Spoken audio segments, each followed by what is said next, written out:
बहुत समय पहले की बात है। सूरजपुर नाम का एक हरा भरा और शांत गांव हुआ करता था। यह गांव चारों ओर से जंगलों और पहाड़ियों से घिरा हुआ था। उसी गांव में एक गरीब लेकिन ईमानदार लकड़हारा रहता था, जिसका नाम मोहन था। मोहन बहुत मेहनती इंसान था। वह रोज जंगल जाकर लकड़ी काटता और उसी से अपने परिवार का पेट पालता था। एक दिन सुबह मोहन काम पर जाने की तैयारी कर रहा था। मैं काम पर जा रहा हूँ, आज थोड़ा देर हो जाएगी। तुम बच्चों को स्कूल छोड़ आना। जी, मैं छोड़ आऊंगी। लेकिन राजू और पिंकी पिछले 2 दिनों से कह रहे हैं कि स्कूल की मास्टर जी फीस के लिए रोज पूछ रहे हैं। तो फीस दे देना। मोहन ने सहज भाव से कहा। कविता की आंखों में चिंता साफ दिखाई देने लगी। दे तो दूं, लेकिन पैसे कहाँ से लाऊं? आपकी कमाई में से तो जैसे तैसे घर चलता है। बच्चों की फीस कैसे भरूं? तो फिर क्या करूं? आप सेठ धनराज से पगार बढ़ाने की बात कीजिए। दिन ब दिन खर्च बढ़ता जा रहा है। सब्जी के दाम आसमान छू रहे हैं, बच्चों की पढ़ाई, घर का खर्च। इतनी कम मजदूरी में कैसे चलेगा? ठीक है, मोहन बोला। आज ही सेठ जी से बात करता हूँ। इतना कहकर मोहन काम पर निकल गया। जंगल में बाकी लकड़हारों के साथ काम करते हुए बातें हो रही थीं। भाई, आज तो पगार का दिन है। एक लकड़हारा बोला। देख लेना, सेठ धनराज फिर कोई न कोई बहाना बनाएगा। पिछली बार तो मेरी आधी मजदूरी काट ली थी। दूसरे ने कहा। कहने लगा, उधार का ब्याज भी बढ़ गया है, क्या करूं? तीसरे ने दुखी होकर कहा। मेरी तो बेटी बीमार थी, बस 2 दिन छुट्टी ली थे, सेठ ने आधी पगार काट ली। मोहन मन ही मन प्रार्थना करने लगा। हे भगवान, इस बार पूरी मजदूरी मिल जाए, बच्चों की फीस भरनी है। काम खत्म होने के बाद सभी लकड़हारे सेठ धनराज के पास पहुँचे। सेठ जी, महीना पूरा हो गया है, हमारी मजदूरी दे दीजिए। सबने कहा। सेठ धनराज ने बेरुखी से कहा।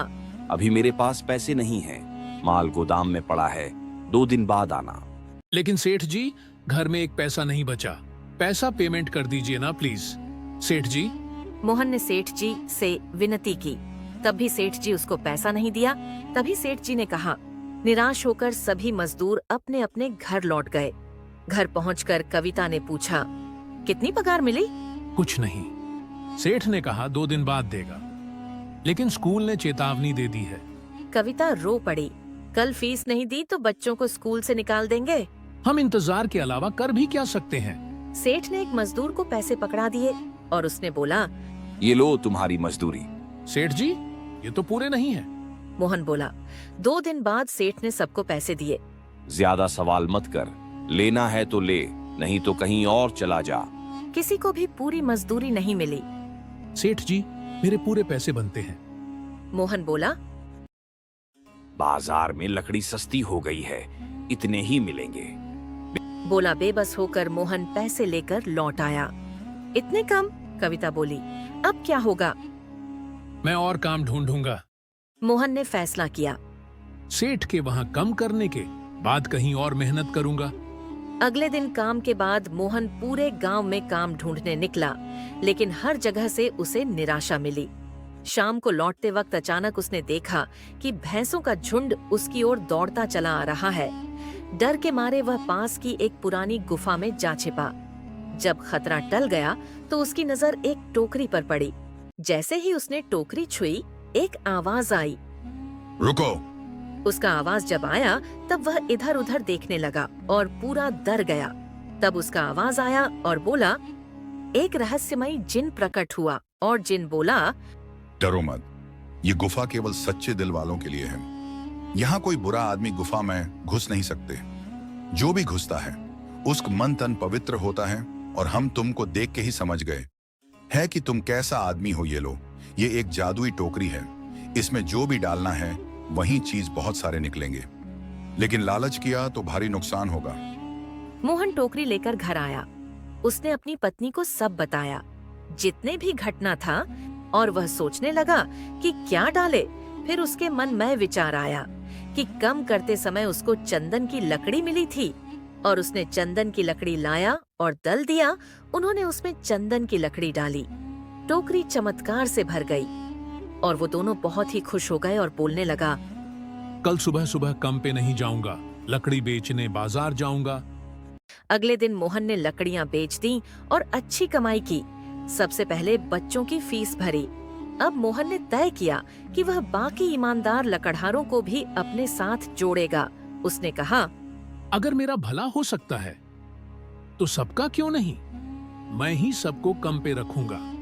और उसने सबको बुलाया और सबके साथ बहुत सारे बातें करने के बाद कल से कम पे बुला लिया। और अगले ही दिन सब धीरे धीरे सभी मेहनती मजदूर मिलकर काम करने लगे और सेठ धनराज का अत्याचार खत्म हो गया। ईमानदारी और मेहनत ने आखिरकार जीत हासिल की और सब मिलके बहुत ही प्रॉफिट करने लगा। मोहन जब उस दिन बाजार से पैसे लेकर घर लौटा तो पहली बार उसके चेहरे पर सुकून दिखाई दे रहा था। कविता ने जब थैली खोली और उसमें इतने सारे सिक्के और नोट देखे तो उसकी आंखों में खुशी के आंसू आ गए। आज कई दिनों बाद ऐसा लग रहा है जैसे भगवान ने हमारी सुन ली, कविता बोली। मोहन ने मुस्कुराते हुए कहा, यह सब इस जादुई टोकरी की वजह से नहीं, बल्कि हमारी मेहनत और सच्चाई की वजह से हुआ है।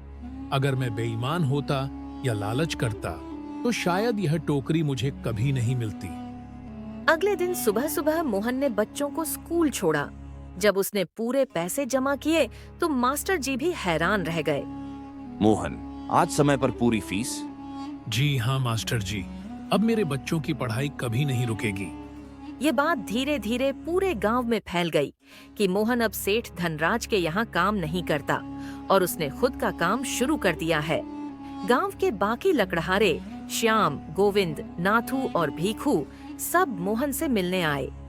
भाई, तुम तो बड़े खुश लग रहे हो, लगता है किस्मत बदल गई। मोहन ने सबको बैठाया और पूरी सच्चाई बता दी, जादुई टोकरी के बारे में, लेकिन साथ ही उसने साफ शब्दों में कहा, ये कोई लालच की चीज नहीं है। अगर हम इसका गलत इस्तेमाल करेंगे तो सब कुछ बर्बाद हो जाएगा। सबने वादा किया कि वे मेहनत और ईमानदारी से ही काम करेंगे। अब सभी लकड़हारे मिलकर जंगल से लकड़ी लाते, उसे सही दाम पर बाजार में बेचते और मुनाफा आपस में बराबर बांटते। पहली बार उन्हें अपनी मेहनत का पूरा फल मिलने लगा। उधर सेठ धनराज को जब यह खबर मिली तो उसका खून खौल उठा। ये मोहन अब दूसरों को भी मेरे खिलाफ भड़का रहा है। वह गुस्से में बड़बड़ाया।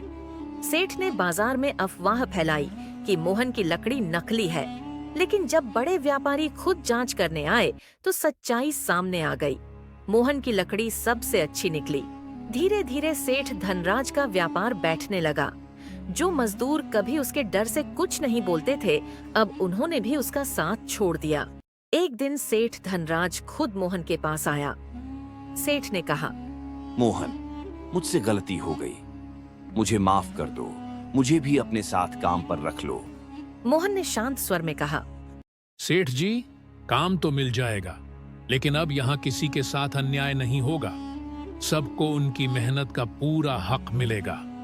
सेठ ने सिर झुका लिया। पहली बार उसे अपनी गलती का एहसास हुआ। गांव में अब खुशहाली लौट आई थी। बच्चों की पढ़ाई चल रही थी, घरों में चूल्हे जल रहे थे और लोग चैन की नींद सोने लगे थे। कभी कभी रात को मोहन उस जादुई टोकरी को देखता और मन ही मन कहता, अगर इंसान का दिल साफ हो तो भगवान खुद रास्ता दिखा देते हैं। कहानी की सीख ईमानदारी, मेहनत और आपसी एकता से बड़ी मुश्किल भी जीती जा सकती है। लालच इंसान को गिरा देता है और सच्चाई उसे ऊंचा उठा देती है।